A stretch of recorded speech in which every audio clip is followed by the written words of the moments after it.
This channel is sponsored by the Orchid Supply Store. It is literally your one-stop shop for anything and everything you could possibly need orchid related. And they even sell orchids. Use my name code Hillbilly in the code section for a 12% viewers discount. So go check them out, y'all. Hey y'all, it is Paula with Hillbilly Orchids. Welcome back to my channel. I hope everybody's having a fantastic week. I wanted to do a checkup on my Dendrophylax lindenii, on my ghosts. Now, as you recall, a month ago, I had to do an emergency remount of my biggest Dendrophylax lindenii plant. It came off of the cork mount, and yeah, I was like, no, you know. Over time, like, situations like that will happen. The thing of it is that these plants, the roots are very touchy, okay? Very, very, very touchy. And especially, that's why, number one, you're not supposed to take them from the wild, ever, ever, ever. They are an endangered species in the wild. But the thing of it is that in the wild, when you yank them off of that tree, you killed the roots. You automatically kill the roots when you peel them off of a tree like that, because they're so attached. Well, it definitely kills the roots. Well, in my situation, watering it over time and everything, the super glue came loose, and it didn't really attach 100% well to the actual cork bark, which I have done a lot of research on them, and everything says that they really prefer like hickory bark, things like that. So I went ahead, me and my husband went out. We went searching for, a while, and found some actual hickory bark. And I had mounted one of my other ones, which is this one here.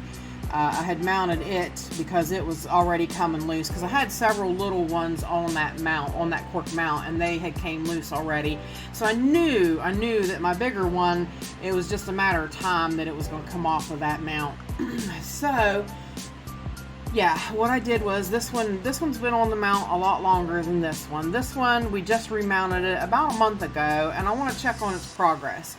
And I want you guys to come along with me and check its progress as well too. Now, like I said, the reason that it was okay and that it worked out was because, like I said, over time the watering loosened the super glue gel, and it didn't really attach anyway. So then it just kind of basically sloughed off of the cork itself. So it wasn't like I ripped it off of the cork. So it did not harm any of the roots or anything by putting it onto another mount like this. So yeah, it was just like a little hiccup, and you put it on another mount, and usually they'll take right back off, as long as you don't damage those roots. But like I said, they are pretty tender. They are a pretty tender little plant, and these came out of a flask. These came out of a flask a little while before I even started my YouTube channel. So it would have been nice had I been able to, film everything back then, so that I could have put it on my channel. But like I said, that was a little before then. So yeah, we didn't have the opportunity to have that, be on film and whatnot. But from here on out, we can definitely keep an eye on them.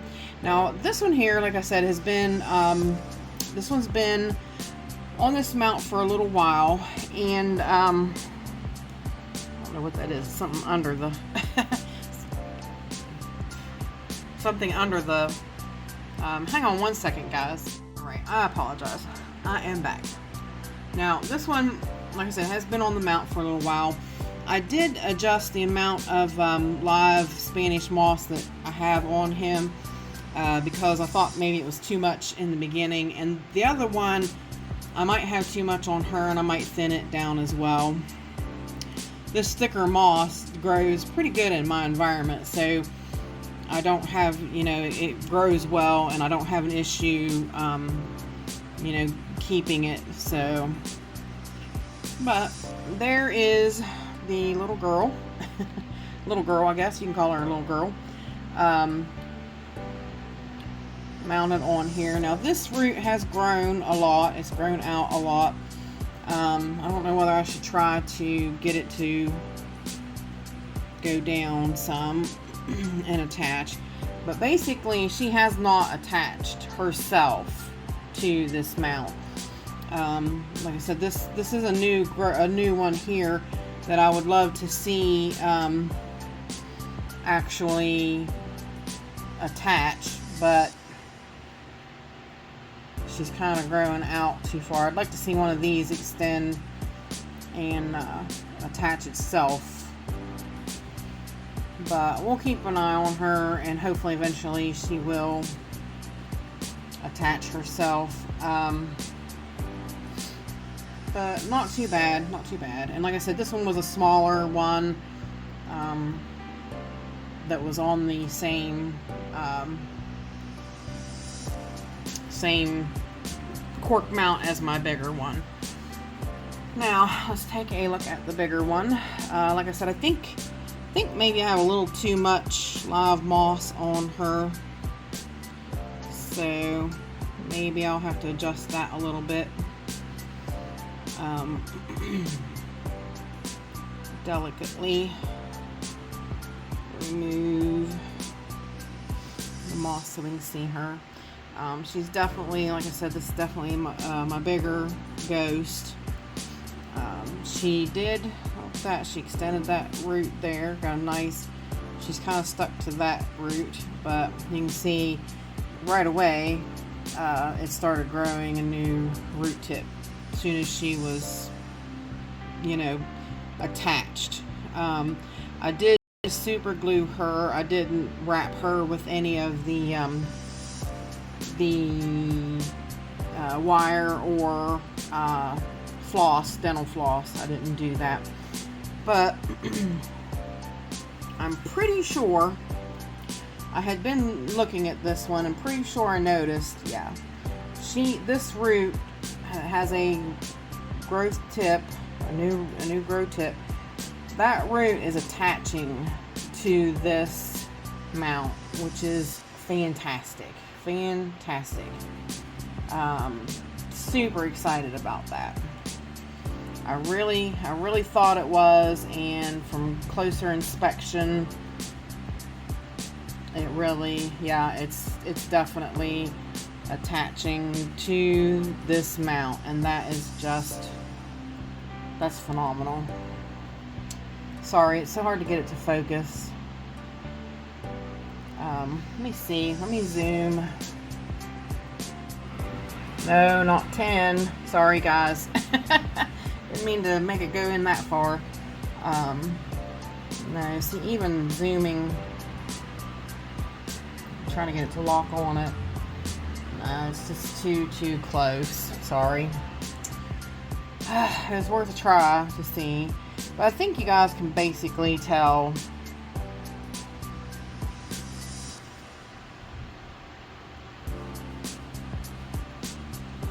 You can see that it's attached. So that is really good news. Really good news. That's 10 months that this has happened. So really great. And I noticed the little nubbies on this one, like she's got a new this one here, I'm talking about this root. She's got a new growth tip, but just trying to, I thought I saw it somewhere. Maybe not. I thought it had, I thought it was starting to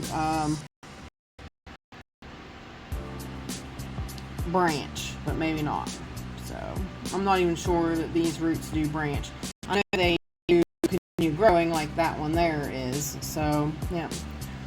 But yeah, there you guys go. After a month, she's not doing actually really attaching. So that makes me kind of want to take the other one. I might really wet and moisten that root and see if I can get it to lay down and try to get, because like I said, it's been on the mount long, so it should be attached a little bit better as well. But yeah, I think I might try to get part of her to go down and attach that new growth. I could wait, I could wait and see if she puts out a new root and try then to get the new root attached.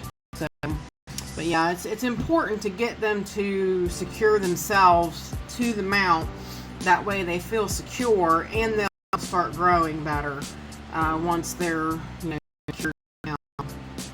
So, but there you go. I will real quick. I'll cover what I do with these guys.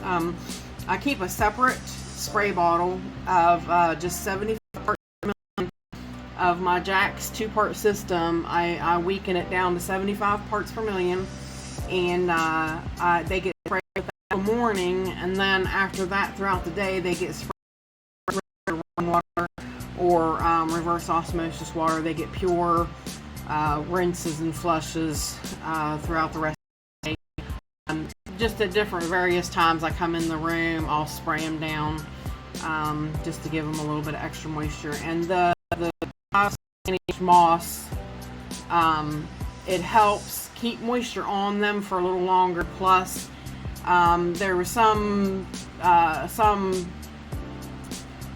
what do you call it? Some articles I read have say that the silverness of the moss brings light in and reflects it in different angles on the plant. Now I don't know if that's really so much true or not, but I keep it on it. It's worked for me so far, like I said, I try to keep it kind of on the thin side, try not to make it too much, because I think the one was kind of growing out because it was trying to find the light. And I do keep it in pretty bright light. I keep it hanging right here, right under my Barina light. So yeah, so it really does gets good full spectrum light. And basically that's how I care for them. And I am letting the temperatures drop now in the evening, at the nighttime, whenever the lights go out, and it's the same light cycle as everything else. So right now the light is cut back on it 10 hours a day, 10, 11 hours a day. So yeah, that is basically how I care for my Dendrophylax lindenii ghost orchids. So if you guys have any questions, please feel free to leave them in the comments. And with that said, I appreciate each and every one of you beautiful, wonderful people stopping by and hanging out with me. And bye for now, y'all, till we meet again.